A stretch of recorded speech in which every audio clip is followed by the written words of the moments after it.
Mga kadepensa, mukhang mas lalo pang magiging maanghang ang ating maritime security sa mga susunod na buwan at taon. Habang tayo ay nakatutok sa mga kaganapan sa West Philippine Sea, may isang napakalaking balita ang lumabas ngayong May 15, 2026. Ang Ministry of Defense ng Japan ay opisyal nang nag-uumpisa sa konsiderasyon para i-export ang kanilang Type 88 Surface-to-Ship Missile o SSM sa Pilipinas. Ito ay hindi lang basta usap-usapan sa kanto, ito ay isang seryosong hakbang sa ilalim ng mas pinalakas na defense cooperation ng Maynila at Tokyo.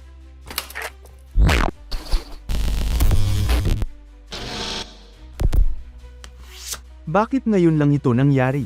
Marami sa inyo ang magtatanong, bakit ngayon lang nagkaroon ng ganitong balita? Dati rito, ang Japan ay napakahigpit pagdating sa pagbebenta o paglilipat ng mga kagamitang pandigma na itinuturing na lethal o nakamamatay.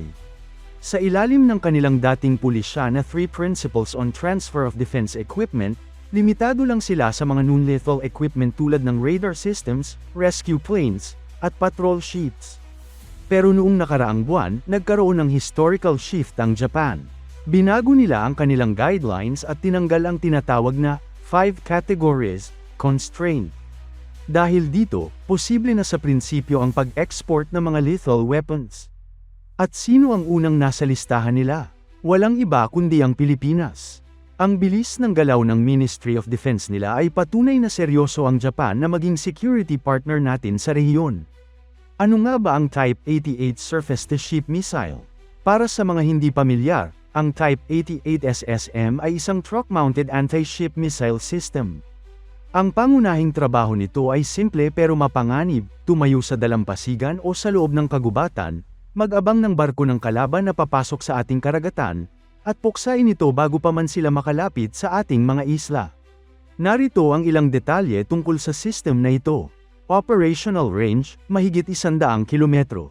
Ibig sabihin, kung ilalagay natin ito sa mga strategic locations sa Zambales o Palawan, malayo pa lang ang mga barkong umaaligid sa ating exclusive economic zone, abot na sila ng halik ng Type 88.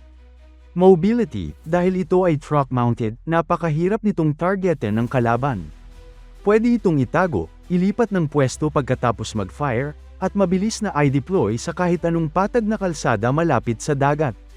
Proven reliability, kahit na ito ay unti-unti nang pinapalitan sa Japan ng mas bagong Type 12, ang Type 88 ay nananatiling isang epektibo at subok na teknolohiya. Sa katunayan, noong June 24, 2025, nagsagawa pa ang Japan Ground Self-Defense Force ng live fire drill sa Hokkaido para ipakita ang bangis nito. Bakit payag ang Japan na ibigay ito sa atin? Ang rason ay praktikal. Ang Japan Ground Self-Defense Force ay kasalukuyang nasa proseso ng pag-upgrade.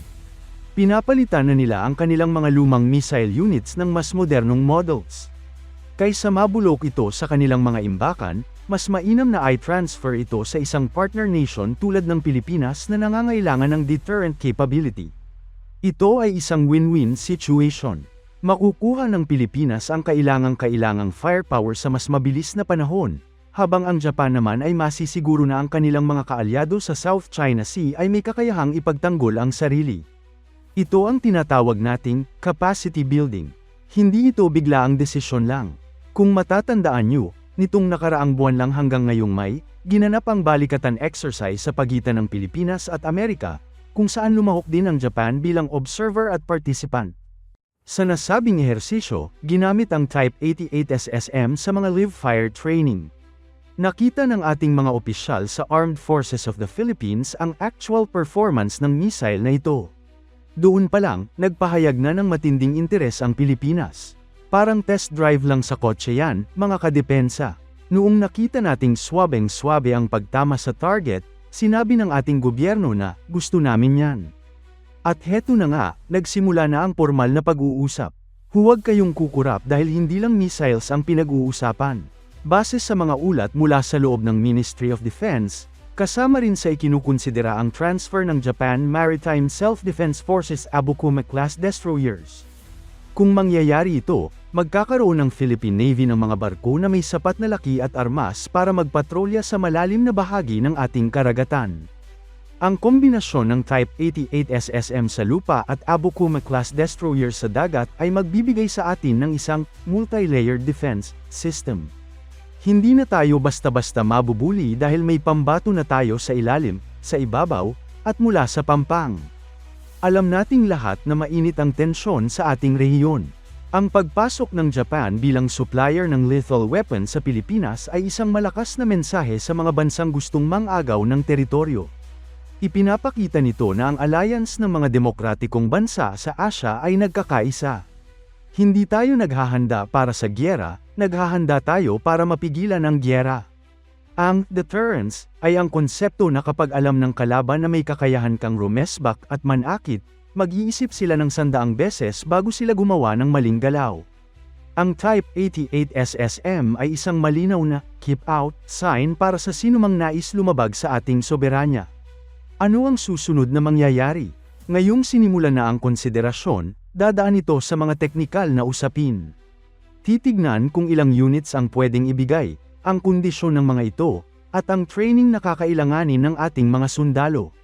Asahan natin na magiging mabilis ang prosesong ito dahil sa urgency ng sitwasyon sa ating mga karagatan. Ang pag-accelerate ng defense equipment transfer na ito ay bunga ng matagal na pagtatrabaho ng ating Department of National Defense at ng gobyerno ng Japan.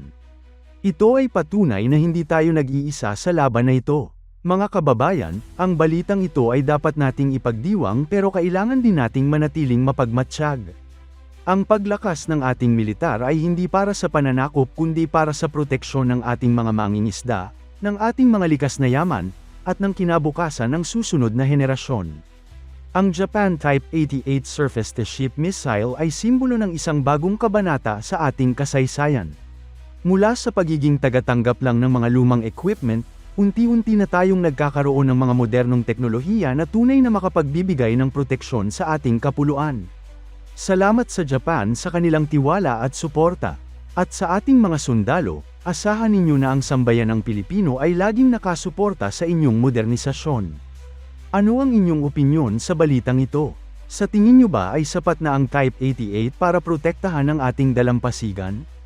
O dapat ba nating hilingin ang mas bagong Type 12? I-comment nyo ang inyong mga saloobin sa ibaba. Huwag kalimutang i-share ang videong ito para marami ang makaalam sa magandang balitang ito para sa ating inang bayan.